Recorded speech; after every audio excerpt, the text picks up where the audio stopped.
right? They go from Great Depression to elation all the time over these kinds of questions.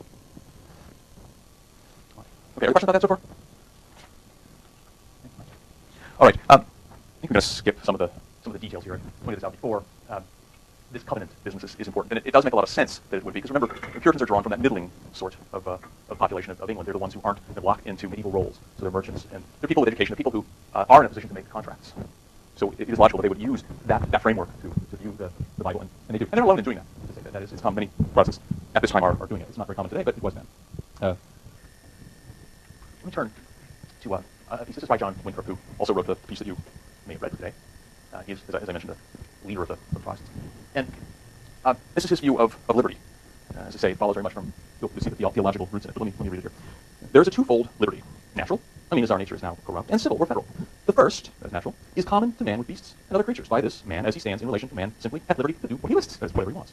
It is a liberty to do evil as well as to do good. This liberty is incompatible and inconsistent with authority, and cannot endure the least restraint of the most just authority. The exercise and maintaining of this liberty makes men grow more evil, and in time, be worse than the brute beasts. Omnes sumus licentia deteriortis, which roughly means too much freedom debases us all. This is that great enemy of truth and peace, that wild beast, which all of the ordinances of God are bent against, to restrain and subdue it. That's natural liberty. The other kind of liberty, which I call civil or federal, it may also be termed moral in reference to the covenant between God and man. In the moral law, and in the political covenants, and constitutions amongst men themselves.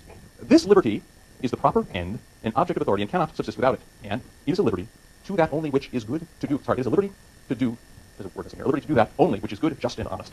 This liberty you are to stand for, with the hazard not only of your goods, but of your lives if need be. All right. Take a minute to parse that. What does that mean? Anybody about that? Sum that up. What does Winthrop mean by liberty? Yes.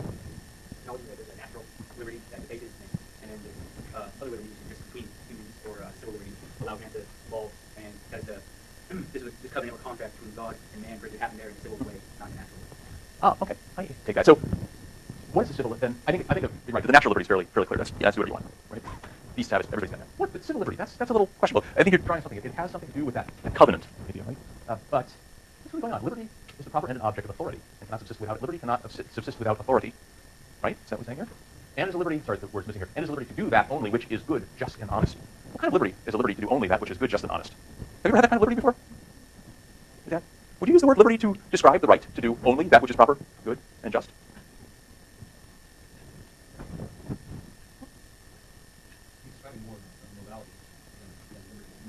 Yes, he's describing liberty as if it were morality, that there is, he's using the word liberty in a way that we do not use it, right?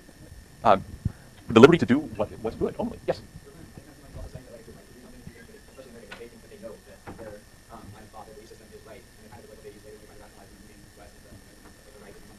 Well, there's a lot in there. Can you say that again? Okay, so liberty is the right to do as he perceives for good. And at a societal level, right? It's according to the authority. Again, it's liberty is very much a different thing. You are to stand for this liberty with a hazard not only of your goods, but also of your life if need be.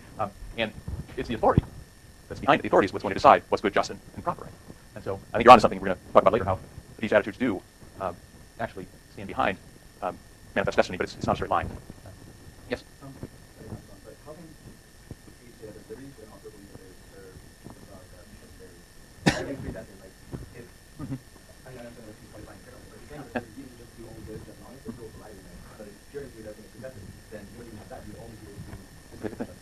Okay, so the question is, how can there be any kind of liberty? I think that's right. Does liberty make any sense at all in the context of predestiny? Right? If extreme with this sort of extreme predestiny. And I think he's struggling with that. I think that's part of the reason that he's using liberty in a way that we don't.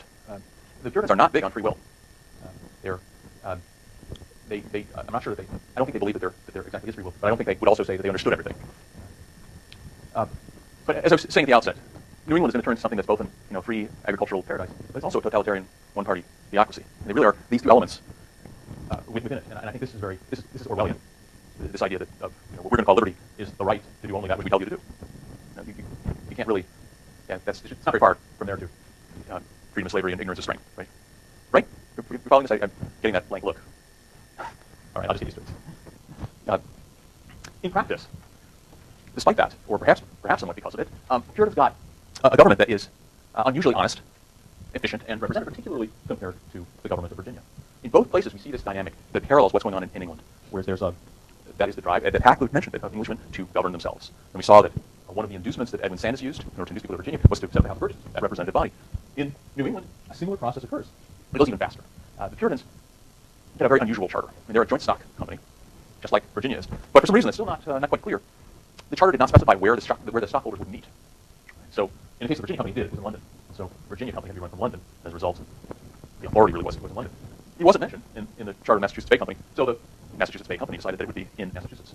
And so when the Puritans land, when Winthrop lands, he grants essentially stockholder status to everyone in the colony. Very few of them actually own stock in the company, but Winthrop, by sleight of hand, grants them essentially the same thing.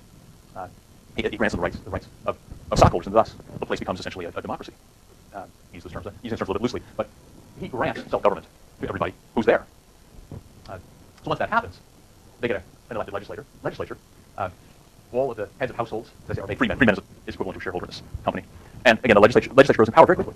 And it only takes until 1640 when they have a bicameral between two houses that meet separately, and they, of course, have the right to veto any taxes. All taxes only come from the legislature. So it's quite impressive. But then on the other hand, only church members vote. It's not with the arrival in 1630. Most everybody's a church member. But that becomes a binding constraint later. Church membership is going to fall because the children, among other reasons, the children of the Puritans are not quite as zealous as they are.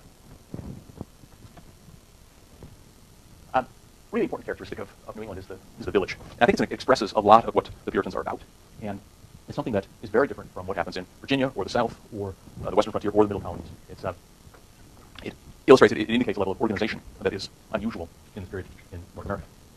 So just like churches, New England villages are going to be formed by voluntary covenants, and they're going to coincide largely with churches. People will get together, they will make a covenant like this to form a church, and they will be granted land. So there will be clusters of these settlements all around the Massachusetts Bay. They'll live in houses that they're clustered together, and the fields will be in outlying areas, and they'll be allocated in strips. This is our throwback to medieval times. Elsewhere in Europe, you're getting away from cultivating land in strips and trying to close it into contiguous areas. But the Puritans go back to this idea because it forces them all to cooperate. So their land is all next to each other. It's much more efficient to work together in the fields. So to do that, they need to make joint decisions about when to plant and harvest and so on, how to do things. And that's all great because they have these town meetings that are still held all over the place today whenever there's an election, as you know. And these town meetings, point out, are quite democratic. Everyone's allowed to speak, whether or not you're a church member, whether or not you're a voting member of society. Even women are allowed to speak, and decisions are made by consensus. Right? So it's not a majority rule sort of thing. In addition, the land is distributed; it's not sold, and so the town meets and decides who gets what. And they also preserve some uncultivated land for growth because their idea is that the town will grow. They want to have land for their children, so the children don't need to go anywhere. So again, this is I think still in most minds a kind of an ideal way to live. It's very cooperative. Sorry, let's skip that slide. But it also doesn't hold up well because New England sees a great deal of population growth. So one of the main centrifugal forces, one of the main forces that pulls apart this Puritan society is that they have a lot of kids. The total fertility rates run about 7, which is remarkably high. Total fertility rate is essentially the average family size, the number of children per woman. A little more complicated than that, but it's a good summary. Population pressure causes intergenerational strife. Because not only do you have people, you have large families, you also have fathers who live a long time. And after the unoccupied land is exhausted, the only way young people get a start in life is by inheriting land from their fathers, who don't cooperate by dying very early. So the onset of adulthood is becoming much later. It happens very quickly. There's not that much great farmland in Massachusetts. So this is a big issue. Separatism is another issue. The Puritans are Congregationalists. So that's an extreme difference between them and Anglicans. Remember, Anglicans have bishops. Bishops denoting church hierarchy. So doctrine is developed by these bishops and then pushed down to the parishes. In Congregationalism, each congregation can make up their own theology, but it's the minister of each congregation has much more latitude to decide because the congregations are independent churches. They're independent covenants, as we saw.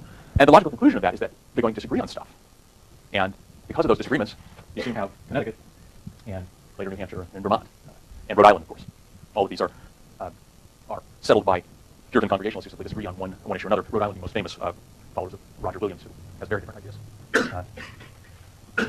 I mentioned this in passing. Let me touch on again declension, which is the problem that the original generation are quite zealous in their Protestantism, but the second generation, their children, don't necessarily see it that way. And there's a selection process for the first generation. They wouldn't have come to New England if they weren't the hottest kind of Puritan. But the children who were born there, they didn't necessarily have those experiences.